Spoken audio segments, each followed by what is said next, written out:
একটা সময় বাংলাদেশের অর্থনীতি কৃষি এবং চাকরি নির্ভর ছিল, কিন্তু বর্তমান সরকারের প্রেক্ষাপটে দেখেছি এটা পুরোপুরি শিল্প নির্ভর হয়ে যাচ্ছে। শিল্প খাতের বেশিরভাগ একটা অংশ আসে এসএমই ফাউন্ডেশন থেকে।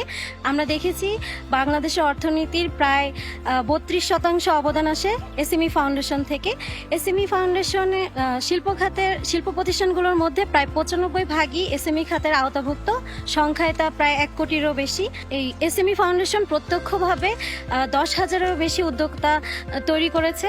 এসএমই ফাউন্ডেশনের মেইন কাজ হচ্ছে দীর্ঘমেয়াদী বা স্বল্পমেয়াদী বিভিন্ন মেয়াদী প্রশিক্ষণ প্রদান করা, সহজ শর্তে ঋণ প্রদান করা, বিভিন্ন সুদে বা স্বল্প সুদে ঋণ প্রদান করা, জমি বরাদ্দ দেওয়া এবং নারীদেরকে বিভিন্ন উদ্যোগমূলক কাজে ঋণ প্রদান করে থাকে।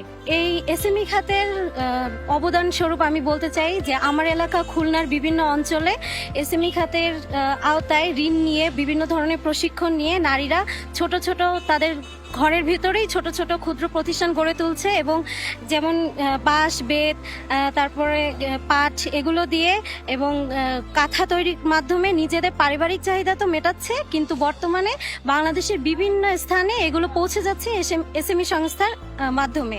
এবং শুধু বাংলাদেশের ভিতরেই না, বাংলাদেশের সীমানা পেরিয়ে বর্তমানে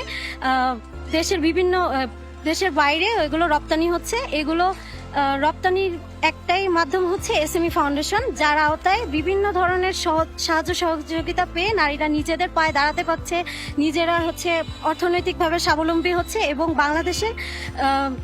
বাংলাদেশের অর্থনৈতিক প্রেক্ষাপটে তারা অবদান রাখছে। আর বর্তমান সরকার এই এসএমই ফাউন্ডেশনের সুদ নিয়ন্ত্রণ, তারপরে বিভিন্ন দীর্ঘমেয়াদী প্রশিক্ষণ প্রদান, সব জায়গায় তারা বাংলাদেশ সরকার অবদান রাখছে এবং এই ফাউন্ডেশনকে আরও উন্নতির দিকে পৌঁছে নিয়ে যাচ্ছে। আর এই এসএমই ফাউন্ডেশন থেকে অবদানের সুবিধাভোগী হিসেবে আমি দেখেছি আমার এলাকা অনেক উন্নত হয়েছে। আমার এমনিতেই খুলনা এলাকা অনেক শিল্পোন্নত এলাকা, আরও ভবিষ্যতে আরও উন্নতির দিকে চলে যাচ্ছে এবং আশা করি আরও ভবিষ্যতে আরও উন্নতি করবে। এবং এই প্রেক্ষাপটে আমার একটাই চাওয়া যে সরকার যেভাবে মনোনিবেশ করেছে আমরা সেই জন্য অনেক খুশি, অনেক ধন্যবাদ তাকে, এবং আরও ভবিষ্যতে যেন আরও ভালো হয় সেদিকে মনোনিবেশ রাখবে। ধন্যবাদ।